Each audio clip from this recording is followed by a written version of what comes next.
was a follow-up of the first CIA Declassified, where we reviewed topics such as hypnosis, transcendental meditation, hemisync, frequency response, role of resonance, consciousness and energy, plus more. If you haven't already viewed it, I'll leave a link in the description below, so be sure to check it out. In a nutshell, this declassified document could be one of the most powerful documents ever released, as it explains in great depth the consciousness matrix. If the information in this document is taken in and fully understood, one may begin to experience drastic changes in their reality, as the filters of perception begin to change into a conscious understanding of the oscillating energy grid systems and multi-layered dimensions that we exist within.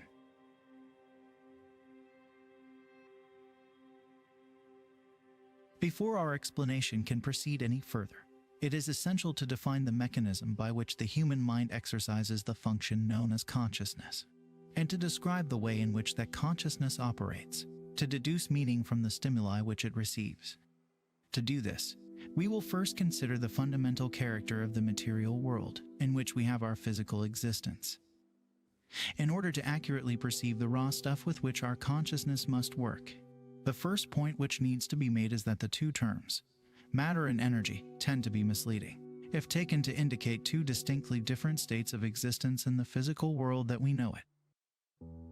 Indeed, if the term matter is taken to mean solid substance, as opposed to energy, which is understood to mean a force of some sort, then the use of the former is entirely misleading.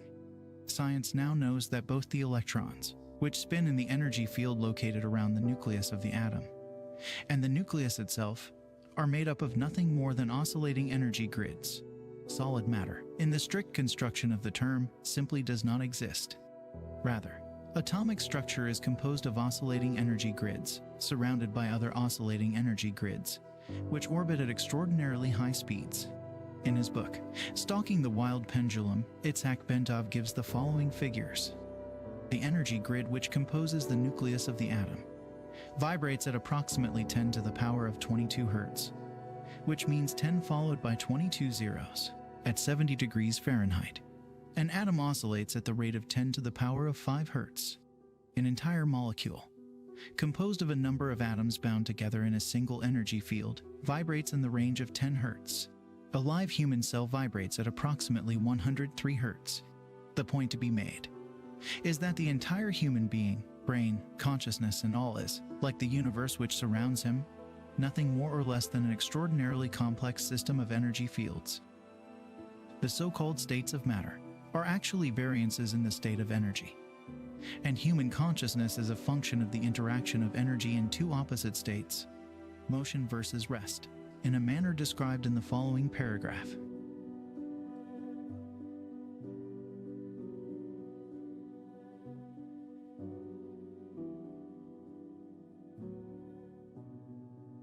Energy creates, stores, and retrieves meaning in the universe by projecting or expanding at certain frequencies in a three-dimensional mode that creates a living pattern called a hologram. The concept of the hologram can be most easily understood by using an example cited by Bentov, in which he asks the reader to visualize a bowl full of water into which 3 pebbles are dropped, as the ripples created by the simultaneous entry of the 3 pebbles radiate outward towards the rim of the bowl. Bentov further asks the reader to visualize that the surface of the water is suddenly flash frozen, so that the ripple pattern is preserved instantly. The ice is removed, leaving the 3 pebbles still laying at the bottom of the bowl. Then the ice is exposed to a powerful, coherent source of light, such as a laser. The result will be a 3-dimensional model, or representation of the position of the 3 pebbles suspended in midair. Holograms are capable of encoding so much detail that, for example, it is possible to take a holographic projection of a glass of swamp water and view it under magnification to see small organisms not visible to the naked eye, when the glass of water itself is examined.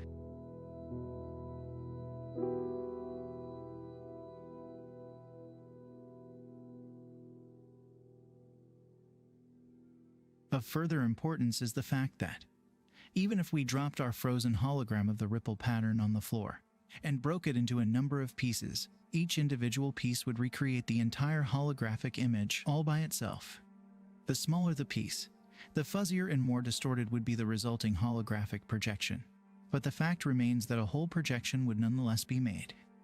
The key to creating any hologram is that energy in motion must interact with energy in a state of rest. In the foregoing example, the pebbles represent energy in motion, while the water represents energy at a state of rest. To activate, or, in effect, to perceive the meaning of a holograph, energy must be passed through the interference pattern generated by interaction between the moving energy and the energy at rest. In the simple example given by Bentov, this requirement was fulfilled by holding the frozen interference pattern in front of the coherent light to project the three-dimensional holographic image into space. As Marilyn Ferguson, editor of the Brain Mind Bulletin, tells us, another feature of a hologram is its efficiency. Billions of bits of information can be stored in a tiny space. The pattern of the holographic photograph is stored everywhere on the plate.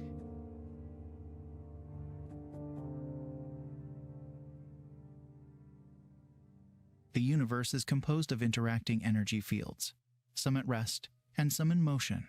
It is, in and of itself, one gigantic hologram of unbelievable complexity.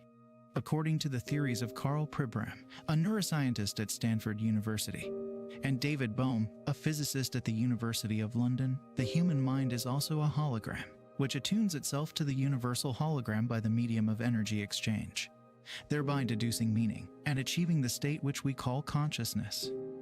With respect to states of expanded or altered consciousness, such as gateway uses, the process operates in the following way. As energy passes through various aspects of the universal hologram and is perceived by the electrostatic fields which comprise the human mind, the holographic images being conveyed are projected upon those electrostatic fields of the mind and are perceived or understood to the extent that the electrostatic field is operating at a frequency and amplitude that can harmonize with, and therefore read, the energy carrier wave pattern passing through it. Changes in the frequency and amplitude of the electrostatic field, which comprises the human mind, determines the configuration, and hence, the character, of the holographic energy matrix which the mind projects to intercept meaning directly from the holographic transmissions of the universe. Then, to make sense of what the holographic image is saying to it, the mind proceeds to compare the image just received with itself. Specifically, it does this by comparing the image received with that part of its own hologram which constitutes memory. By registering differences in geometric form and in energy frequency, the consciousness perceives, as psychologist Keith Floyd puts it. Contrary to what everyone knows is so, it may not be the brain that produces consciousness, but rather consciousness that creates the appearance of the brain.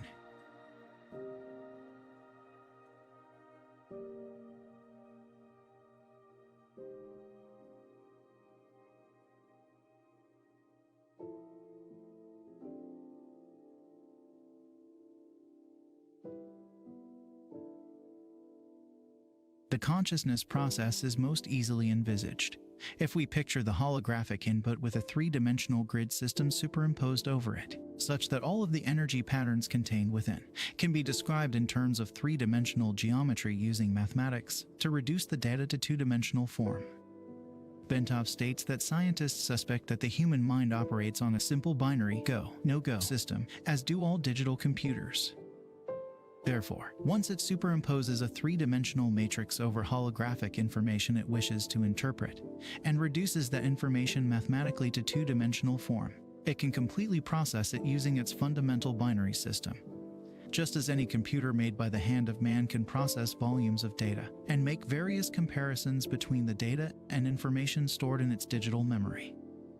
Our minds operate in the same way, perceiving by comparison only. Bentov states the proposition this way. Our whole reality is constructed by constantly making such comparisons. Whenever we perceive something, we always perceive differences only. In states of expanded consciousness, the right hemisphere of the human brain in its holistic, nonlinear, and nonverbal mode of functioning acts as the primary matrix or receptor for this holographic input, while by operating in phase or coherence with the right brain, the left hemisphere provides the secondary matrix through its binary, computer-like method of functioning to screen further the data by comparison and reduce it to a discrete, two-dimensional form.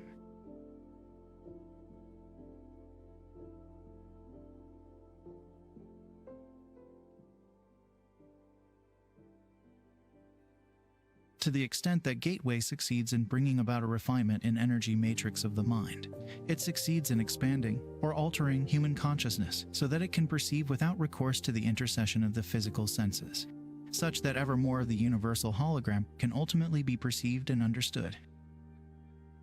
Marilyn Ferguson has written that the theories of Pribram and Bohm appear to account for all transcendental experience, paranormal events, and even normal perceptual oddities. She goes on to say of Pribram, currently he is proposing a startling, all-encompassing model that is generating considerable excitement among those intrigued by the mysteries of human consciousness. His holographic model marries brain research to theoretical physics. It accounts for normal perception and simultaneously takes the paranormal and transcendental experiences out of the supernatural by explaining them as a part of nature. Like certain strange discoveries of quantum physics, the radical reorientation of this theory suddenly makes sense of paradoxical sayings of mystics throughout the ages.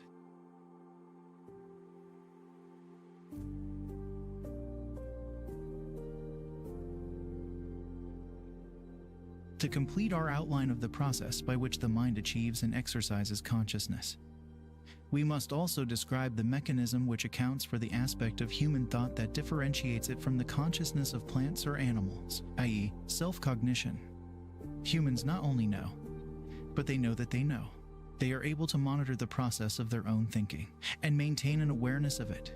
Moreover, they can conduct a comparative assessment, evaluating the functioning of their thought processes against various objective standards they have adopted.